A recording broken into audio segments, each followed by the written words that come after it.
Assalamualaikum warahmatullahi wabarakatuh. Hai Tribuners, Tabi pun jumpa lagi dengan saya Sulistia di acara Business to Business. Kali ini kita bakal ngebahas nih terkait kiat sukses untuk membangun usaha dari nol. Di sini saya sudah menghadirkan salah satu narasumber yang produknya lagi hits. Mudah-mudahan nanti apa yang di-share bisa menginspirasi Anda semua untuk memulai sebuah bisnis, apapun itu bisnisnya. Kita sapa dulu, ada siapa di sana? Kak Sela, halo, selamat siang. Halo, selamat siang. Apa kabar nih Kak? Alhamdulillah baik. Boleh disapa Tribunersnya dan juga silahkan memperkenalkan diri terlebih dahulu Kak. Halo, selamat siang Tribuners. Terima Siang. kasih untuk Tribun terutama udah ngajakin aku untuk live streaming bareng. Ya, perkenalkan nama aku Sheila. Ibu dari 2 anak dan calon 1 anak lagi, berarti 3 anak ya. Wah, keren-keren. Karena aku lagi hamil nih. Asli dari Bandar Lampung, alhamdulillah. Nah Kak Sela ini owner dari Bimi Official Skincare Ibu dan Anak ya Kak ya? Iya. Nah ini boleh berbagi nih, gimana sih awalnya gitu bisa melahirkan produk dan mungkin prosesnya seperti apa sih gitu hingga akhirnya produk kita ini cukup diterima di pasaran gitu, boleh diceritakan nih Kak? Ya, untuk awalnya itu aku memang sudah suka berbisnis, sudah suka jualan dari dulu. Jadi dari memang lulus kuliah itu udah banyak macem-macem lika-liku kehidupan yang udah kulewatin lah untuk Oke. berbisnis. Nah, sampai akhirnya aku stop, aku udah nemuin banget passion aku. Oh, ternyata dari segala bisnis yang aku coba, fashion, kuliner, aku berhenti di skincare ini, di Bimi. Aku memang cinta dan suka gitu dengan perawatan kulit, terutama yang herbal, ibu dan anak. Dan aku nemuinnya pun nggak sengaja Mbak. Jadi karena memang aku melihat ada peluang di situ. Awalnya pas hamil anak kedua, terus aku tuh lagi suka skincarean gitu, ngeliat-liat di YouTube cara-cara buat tutorial gitu-gitu. Terus aku coba bikin pelembab sendiri sampai akhirnya sering posting di Instagram gitu. Terus banyak yang ngajakin, banyak yang nanya gitu, sharing pakai skincare apa selama hamil gitu kan. Terus aku bilang aku cuma pakai lilin lebah aja gitu. Terus pada minta buat open PO. Akhirnya aku kerjasama dengan petani di pabrik, bukan petani maksudnya orang yang ngumpulin madu gitu loh Mbak. Petani lebah ya, petani madu di daerah Tanggamus. Dia memang udah punya produk skincare juga. Akhirnya aku kerjasama sama dia saat itu. Dan itu alhamdulillah udah sekitar laku waktu pertama kali itu langsung 200 produk langsung keluar gitu dalam sebulan. Dan akhirnya karena terhambat di BPOM dan satu dan lain hal juga, akhirnya aku bingung nih, aku harus nerusin gimana biar dapat BPOM, kan aku sama sekali gak paham skincare. Dan masih rejeki aku ketemu temanku yang dokter dan dia ngajarin aku cara untuk produksi di pabrik besar, Maklon gitu namanya. Jadi kita kasih produk yang mau kita bikin, terus nanti dibikinin sama pabrik. Dan alhamdulillah akhirnya setelah 6 bulan berjualan tanpa BPOM, karena aku belum paham BPOM-BPOMan, setelah itu akhirnya baru bisa produksi massal di pabrik. Di pabrik akhirnya sudah keluar BPOM dan sekarang alhamdulillah kita bisa menjual sebulannya bisa masuk 10.000 itu pasti keluar insya Allah. Wah keren banget tuh, dari Ya benar-benar ketidaksengajaan merintis. ya. Jadi mungkin yang bisa di-share nih Kak, gimana sih cara kita nemuin passion bahwa itu memang klik nih di gue gitu untuk memulai bisnis ini gitu. Sebenarnya nemuin passion itu nggak mudah dan nggak cepat gitu. Jadi memang kita harus perlu jalanin dulu apa yang kita suka, terus memang apa yang kita cintain dulu.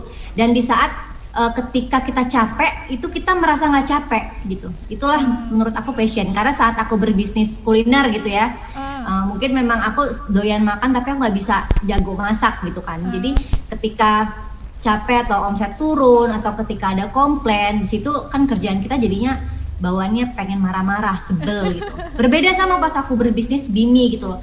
Pas naik turun ya mungkin ada perasaan kok turun sih misalnya gitu. Tapi nggak yang dibawa benar-benar jadi kayak apa sih, emosi terus jadi kayak pengen harus naik lagi gitu, enggak. Jadi kayak lebih ke bersyukur terus benar-benar happy ngejalaninnya gitu loh, kayak ngerawat anak sendirilah gitu ibaratnya. Oke.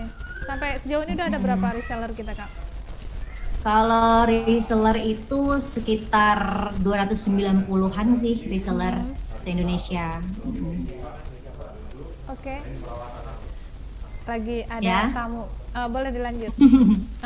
Ya sekitar 290 reseller dan agennya sekitar 30 agen.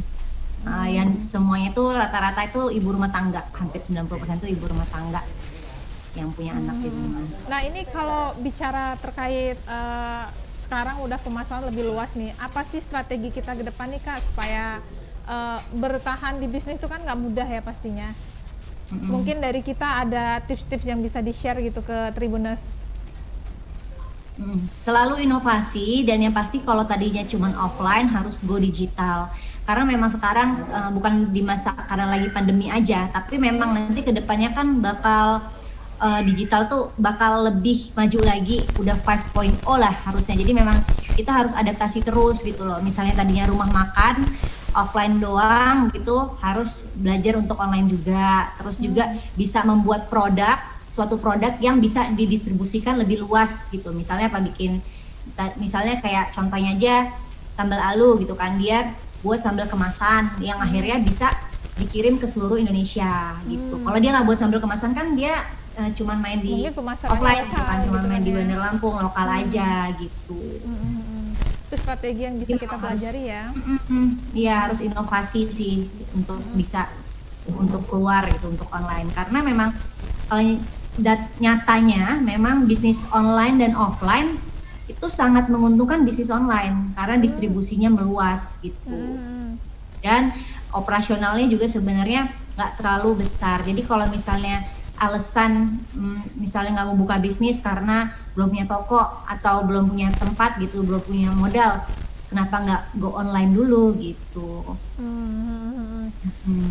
Kalau terkait bicara bisnisnya kan naik turun nih, Kak, bisa dibilang kita nggak selalu berada di posisi yang mungkin zona nyaman gitu. Mungkin pada saat seperti itu dari kita sendiri yang sudah pernah pengalaman bisnis kuliner, kali ini bisnisnya lebih ke kecantikan ya bisa dibilang ya, perawatan gitu ya. Perawatan. Gimana tuh, Kak? Kalau memang mau jadi pembisnis, jadi brand owner gitu, memang harus satu persiapkan mental. Yang pasti dia nggak flat ya, ada naik, ada turun, ada naik, ada turun gitu. Tapi kita gimana caranya itu memang harus update dan mau belajar terus agar kita punya strategi dalam berbisnis, bukan cuman sekedar dagang aja gitu loh. Misalnya kan macam-macam ilmu itu ada branding, gimana caranya biar brand kita tuh cepat dikenal orang, kita tuh mau diingat brand kita seperti apa. Jadi nggak asal jualan gitu loh untuk bertahannya gitu. Dan di saat jatuh itu kita juga harus tahu nih kenapa nih jatuh, apakah karena produk kita yang salah atau cara kita yang mendistribusikannya salah gitu, atau kita kurang marketing, misalnya mau endorse padahal udah ada modal tapi misalnya pelit-pelit gitu untuk marketingnya. Terus memang misalnya jualannya makanan tapi nggak dicek kualitas makanannya bagus atau enggak, atau kalau punya kafe pelayanannya udah bagus atau enggak, kayak gitu. Jadi harus ada banyak faktor yang memang harus kita cek gitu loh, harus kita pelajari, nggak bisa cuman jualan-jualan aja gitu. Jadi bisa dibilang kita secara kontinu mengecek ya, apa terkait pelayanan, mungkin customer ke customer seperti apa gitu, sehingga kan ada semacam evaluasi gitu yang bisa kita lakukan. Iya benar. Kak, ini di tengah kesibukan Kak Sela ini salah satu contoh mama muda ya yang usianya masih milenial bisa dibilang, tapi tetap bisa produktif meskipun masih bisa menjaga buah hati di rumah gitu kan. Mungkin bisa dibagi nih Kak kiatnya untuk para ibu muda di luar sana, gimana nih strateginya biar bisa kita bagi waktu antara ini waktu untuk keluarga, waktu untuk anak, dan juga bisnis tetap bisa jalan gitu. Ya, yang pasti kalau kita seorang ibu harus ingat lagi kan kodratnya itu ya memang harus ngurus anak dulu dan suami. Jadi itu yang nomor satu kalau aku begitu. Terus setelah misalnya ngurus anak dan suami, baru misalnya ngurusin bisnis dulu sebelum punya tim, belum punya karyawan. Pas anak-anak tidur, suami juga udah nyaman gitu, baru aku packing, baru aku balesin handphone gitu. Jadi kadang sambil ngurus anak juga sambil masih main handphone sih, kadang buat bales-balesin. Tapi pas urusan packing gitu-gitu aku di malam hari. Tapi sekarang alhamdulillah udah punya tim, jadi aku cuman mikirin ke depannya aja strateginya si Bimi ini mau gimana, terus usaha aku ini mau dibawa kemana, mau ke depannya mau gimana lagi, lebih fokus ke strategi dan sistem. Tapi kalau operasional sekarang alhamdulillah udah dibantu, udah ada timnya. Pemasaran sejauh ini udah kemana aja nih Kak? Alhamdulillah kalau Indonesia sih udah hampir semua kita jelajahi ya, nanti ada pengiriman udah banyak ke Kalimantan, Bali gitu udah semua. Bahkan alhamdulillah ada juga customer yang suka repeat order, dia di Swedia itu udah nyampe sana juga, Jepang sama Taiwan itu customernya. Oke Kak, terkait kondisi pandemi kita terdampak banget atau biasa aja? Mbak suaranya hilang-hilang, maaf. Halo? Suaranya masih jelas ya Kak? Tunggu nggak kedengeran. Suaranya masih kedengeran jelas nggak Kak? Udah kedengeran. Oke. Terkait di masa pandemi nih, gimana kiat-kiat kita untuk tetap bisa bertahan dan apa sih yang harus diperhatikan supaya tetap bisa terus ibaratnya pemasarannya makin luas, makin dikenal banyak orang gitu, atau kita juga punya strategi endorse gitu nggak kira-kira Kak? Ya kalau di masa pandemi apalagi sekarang lagi masa resesi ya Mbak ya, jadi sebenarnya banyak memang bisnis yang lagi turun gitu. Alhamdulillah ya. Kalau memang masih berjalan dan masih ada untung itu udah syukur banget, udah alhamdulillah, harusnya begitu ya. Jadi ya memang kalau kiatnya sih aku selalu di branding sama ya sisakan uang gitu buat marketingin gitu loh, buat endorse, terus buat iklan, terus juga buat agen dan reseller biar kita bisa bikin acara online gitu sama reward juga. Aku lagi bangun sistem banget buat agen dan reseller untuk saat ini, karena terbilang juga aku masih cukup baru banget di skincare ini, baru 1 tahun gitu. Kira-kira berapa lama Kak? Lagi baru 1 tahun kalau untuk yang Bimi ini ya. Dan memang aku akui alhamdulillah memang Bimi terhitung sangat cepat sih, lompatan bisnisnya itu sangat cepat, perkembangan pertumbuhannya juga sangat cepat. Mungkin ya tadi karena satu, produknya tadi, setiap kita buat produk itu kita harus cari memang produk itu dibutuhkan dan menjadi solusi untuk customer. Kayak Bimi kan memang skincare yang alami, aman, ibu sama anak bahkan bayi bisa pakai. Jadi kita nggak pernah tumburan sama kompetitor lain gitu loh. Mau skincare dokter, skincare apa itu masih bisa pakai combine sama Bimi. Itu mungkin satu karena bikin beda. Terus yang kedua, kita itu memang main marketingnya ya alhamdulillah lumayan kencang gitu loh. Jadi setiap ada keuntungan memang kita sisihkan untuk marketingin lagi buat ngendorse, terus marketingin lagi buat bikin acara atau event gitu. Jadi makanya brandnya ya alhamdulillah kalau untuk di Lampung udah cukup dikenal gitu. Iya. Jadi kalau menurut kita nih Kak, untuk membangun sebuah bisnis itu penting ya untuk kita mengiklankan gitu. Tidak hanya sebatas kita di sosial media pribadi aja gitu. Iya benar. Kan udah banyak caranya juga, tapi memang kita nggak bisa. Yang pertama kalau mau produk itu atau bisnis itu sukses, kita harus yakin dulu nih memang produk kita bagus gitu loh, memang repeat ordernya tinggi, memang banyak yang membutuhkan gitu loh. Jadi long lasting. Yang pertama itu ya bisa diuji ngangenin. Uji ngangenin itu kita dulu Bimi ini belum sebagus ini, cuman kayak pakai jar gitu doang, nggak ada stiker-stikernya ya. Itu aku kirim beberapa sampel ke teman-teman aku sampai mereka bilang honest review ini bagus, baru mulai aku open PO jualan. Nah di situ banyak review bagus, baru makanya aku mulai berani membangunnya lebih gitu loh, karena memang sudah dibutuhkan dan mereka mengakui kalau bagus gitu loh. Jadi mereka puas dan beli lagi. Jadi nggak cuma selewat gitu aja loh Mbak. Makanya kita harus pastikan kayak jualan makanan, memang makanan kita enak gitu loh, memang kemasannya nanti bagus gitu, jadi gak cuma selewat aja gitu. Jadi harus kembali lagi ke produknya dulu, baru mau iklan mau apa terserah setelah produk kita valid. Kalau ini Kak mungkin penting tidakkah gitu dalam sebuah kita membangun bisnis, terutamanya produk ya, ini kan kayak bentuk produk, kemasan tuh harus seperti apa sih gitu.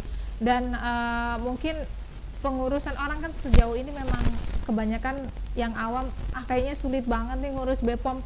Mungkin ada nggak kiat-kiat yang bisa kita bagi terkait kemudahan bagaimana kita supaya legalitasnya ada dan produknya ini menarik loh, packagingnya oke, dan juga selain isinya yang bagus gitu. Yang pertama gini, kalau memang kita punya produk yang enak, produk yang bagus, tapi tidak dikemas dengan baik, gimana orang mau tahu gitu. Padahal mungkin orang kompetitor kita produk yang nggak enak, nggak bagus, tapi dia kemasannya lucu, kemasannya menarik, pasti orang lebih ngelihat dulu kemasan yang menarik kan gitu. Jadi visual itu nomor satu. Jadi yang pertama misalnya nggak boleh salah ya, misalnya kalau kayak makanan itu cocoknya misalnya kalau pedes-pedes dia warna merah gitu kan. Atau kalau yang kayak rumahan misalnya seringnya warna hijau, jangan pakai warna yang bukan warna makanan gitu loh. Misalnya dia makainya misalnya jualannya misalnya nasi liwet gitu kan, begitu, atau makan menu-menu rumahan dia warna hitam atau dia warna biru muda, itu warna yang nggak masuk gitu loh ke makanan gitu kan. Jadi memang harus disesuaikan. Kita udah bisa banyak kok nyari di Google ilmu-ilmunya warna yang cocok itu untuk brand itu gimana gitu. Kayak Bimi ini kan sebenarnya main di warna, mainnya di kuning, terus dia cuman ada logo lebah sama tulisannya gede Bimi. Jadi pas walaupun dia dipajang dari jauh gini, orang udah tahu itu yang kecil itu Bimi gitu loh, karena warnanya kuning walaupun dijajarkan dengan skincare lain gitu. Jarang kan skincare yang warnanya kuning gini kan. Biasanya tulisannya kecil banget gitu ya. Iya, biasanya tuh kan mereka putih, mainnya di silver. Karena kuning ini karena madu gitu, jadi masih masuk kan sama Bimi gitu. Kalau untuk legalitas, yang pertama kalau memang mau membesarkan brand tersebut, pertama tuh daftarin dulu Haki. Daftarin Haki itu hak paten. Terlalu jelas ya Kak. Udah? Udah belum Mbak? Naruh di mana nih? Tes. Udah lanjut Kak. Yang pertama itu daftarin hak paten. Jadi brand kita itu udah terdaftar gitu kan, biar nggak bisa dicontoh orang nama brandnya gitu. Terus yang kedua biasanya kalau kemasan makanan PIRT atau halal gitu. Tapi aku belum, kalau PIRT kan aku nggak. Jadi langsung ke BPOM. Nah biasanya BPOM itu memang standar kita kalau skincare rumahan biasanya mereka nggak terima karena memang harus kelasnya kelas pabrik. Nah makanya kita kerjasama Naklon gitu, misalnya kalau skincare kan sama pabrik besar, jadi atas nama pabrik besar tersebut makanya bisa ACC. Kalau dulu rumahan masih belum diterima karena belum sesuai gitulah dengan standar BPOM gitu. Kalau untuk skincare jadi mitra bisnis itu iya penting partner banget gitu kan untuk lebih luas. Iya benar itu sih. Jadi kalau makanan tadi PRT atau halal gitu. Kak, sejauh ini kita banyak kesibukan banget nih, anak-anak masih kecil. Kalau sejauh ini suami tetap mendukung ya untuk bisnis macam-macam nih, udah pernah dicobain, ada yang sama suami waktu itu, sekarang fokus bisnis sendiri yang Bimi ini gitu. Yes, ya alhamdulillah sangat support karena memang kita berdua dari awal itu memang udah suka bisnis dan usaha. Ketemunya aja kita di acara seminar awal pertama kali kenal, seminar bisnis gitu loh. Jadi memang saling mendukung gitu. Kayak di Bimi ini juga bisnis ya. Iya, waktu itu kita sama-sama belajar jadi peserta kan. Nah di sini juga di Bimi juga suami itu banyak bantu, ya dia lebih banyak jadi konsultan aku lah yang ngasih masukan gitu. Terus untuk pengembangan Bimi gitu. Jadi sangat support sih. Ini agak mengulik terkait bagaimana membagi waktu ya, terlepas dari tadi kiat-kiat untuk produk tuh harus seperti ini nih. Kalau untuk pemilihan produk kemasannya harus bagus, itu yang seperti ini. Sekarang lebih ke terkait waktu tadi Kak untuk keluarga. Nah ini kita ada waktu tertentu yang kita habiskan bersama gitu di tengah kesibukan kita sendiri, bisnis yang masih berjalan ini gitu. Apa ya nih Mbak? Waktu untuk keluarga gimana ngebaginya? Kalau karena memang aku di rumah aja banyak sih waktunya buat keluarga gitu. Jadi kayak pagi-pagi ya aku normal kok kayak ibu-ibu rumah tangga pada biasanya ya pagi-pagi nyiapin sarapan anak gitu, terus mandiin anak. Karena tadi ada keuntungannya di bisnis online ya memang gitu gitu loh. Jadi kerjanya juga fleksibel. Bahkan kadang ketika orang lain sudah tertidur, malah kita yang melek gitu loh. Kebalikannya gitu. Tapi kalau untuk waktu untuk keluarga memang selalu ada. Itu kelebihan dari bisnis online sih menurut aku. Beda memang sama dulu pas waktu punya kafe gitu kan, memang lebih banyak di kafe, lebih banyak merhatiin karyawan di kafe gitu. Dan makanya pas waktu bisnis online ini aku bener-bener enjoy kayak oh ini memang cocok nih sama jati diri aku gitu loh, yang bisa kerjain di rumah aja, terus bisa sambil ngeliatin anak juga, tapi bisa sambil menghasilkan uang juga dari rumah gitu. Jadi masih ada waktu untuk weekend bareng, liburan bareng, keluar kemana gitu ya? Sangat banyak sih malah.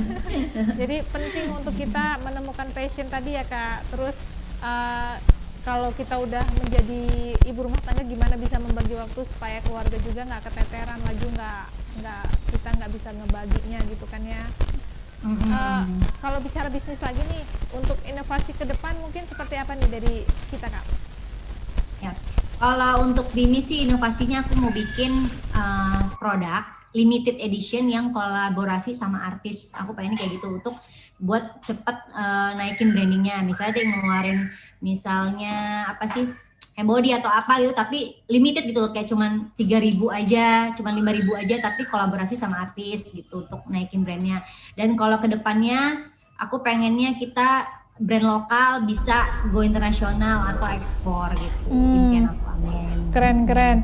Kalau sekarang produk baru untuk yang digunakan untuk apa aja nih Kak? Kalau kita punya 3 produk. Yang pertama yang pelembab serbaguna ini kan, yang hits dari awal ini Nourishing Balm, sampai 0 bulan pun bisa pakai. Semua produk kita bahan utamanya itu madu ya. Terus yang kedua itu ada sunscreen. Ini juga aman buat dipakai anak-anak umur 2 tahun, 3 tahun udah bisa pakai juga. Sunscreen ya. Terus juga ada yang terakhir Bimi Natural Soap 3 in 1. Ini juga berbahan dasar madu dan serai. Bayi 0 bulan pun bisa pakai, bisa jadi sabun, bisa sabun muka kita juga. Kalau lagi pergi-pergi nggak bawa sampo, ini bisa jadi sampo, sampai sabun badan juga bisa dipakai ini. Itu semua bahannya insya Allah natural dan aman banget buat busu, ibu mil, bahkan anak-anak. Bisa untuk apa nih Kak, kondisi kulit misal yang kalau kayak anak kecil tuh kan ruam gitu-gitu bisa? Bisa cocok banget anak-anak ruam popok itu, atau misalnya gatal-gatal tuh bisa pakai 2 produk ini sih, karena kandungan madu serai itu bagus banget. Terus yang di sini kan ada almond, minyak zaitun, minyak kelapa, itu fungsinya bagus banget untuk melembabkan kulit, buat antibakteri ya, juga. Bener. Ini pun kalau kemakan nggak berbahaya Mbak, soalnya kalau bayi sariawan tuh kita olesin ini juga dia bisa cepet kering dan sembuh. Oh gitu, bisa ya? Bisa. Oke. Kak, ini produk kita ini kan ingin terus berinovasi pastinya ya, termasuk yang udah Kakak bilang tadi, mungkin bisa ke body lotion gitu kan pengembangannya. Nah, mudah-mudahan untuk Kak Sela apa yang diinginkan untuk inovasi dari produknya sendiri ke depan bisa terrealisasi. Dan satu hal yang mungkin bisa Kak Sela share nih untuk milenial yang ingin membangun bisnis atau ingin memulai suatu usaha, itu apa saja sih hal-hal utama yang mesti dimiliki gitu? Yang pertama bangun mental, terus jangan asal mulai, harus belajar dulu. Maksudnya memang tahu nih produk yang mau kamu jual ini apa ke depannya, jadi nggak cuman asal jualan. Terus selalu mau upgrade ilmu, baru action gitu. Jadi penting ya Kak ya kita untuk memperhatikan tahapan-tahapan sebelum kita memulai sebuah bisnis. Terus punya mental yang kuat juga nggak kalah penting pastinya kan? Iya banget, itu wajib. Kalau cepet loyoan mendingan nggak usah jadi pembisnis, banyak tantangannya. Udah misal produknya biasanya laris manis nih, tiba-tiba drop gitu kan ya, langsung berputus asa, nggak jadi ya Kak ya? Benar. Oke, Kak Sela, ini terima kasih waktunya udah bincang-bincang dengan Tribun Lampung. Mudah-mudahan apa yang dibagi untuk kita bisa menginspirasi pastinya, dan untuk Kak Sela sendiri sukses selalu untuk inovasi-inovasi ke depan ya Kak ya. Amin. Terima kasih ini waktunya Kak Sela. Mudah-mudahan lain waktu kita Sama-sama. bisa ngobrol-ngobrol lagi. Ya Tribuners, Ya, sama-sama. usai sudah tadi kita bincang-bincang bisnis dengan owner BIMI yang memulai dan merintis bisnisnya itu dari nol, dari mencoba untuk diri sendiri. Mudah-mudahan hal ini bisa menjadi inspirasi bagi kaum milenial yang lagi bingung nih mau bisnis apa, atau ibu-ibu muda yang masih sibuk di rumah tapi ingin mulai bisnis, bingung mau bisnis apa. Tips-tips yang dibagikan oleh Kak Sela tadi mudah-mudahan bermanfaat bagi kita semua. Terima kasih sudah menyaksikan tayangan ini. Sampai jumpa di pekan depan. Wassalamualaikum warahmatullahi wabarakatuh.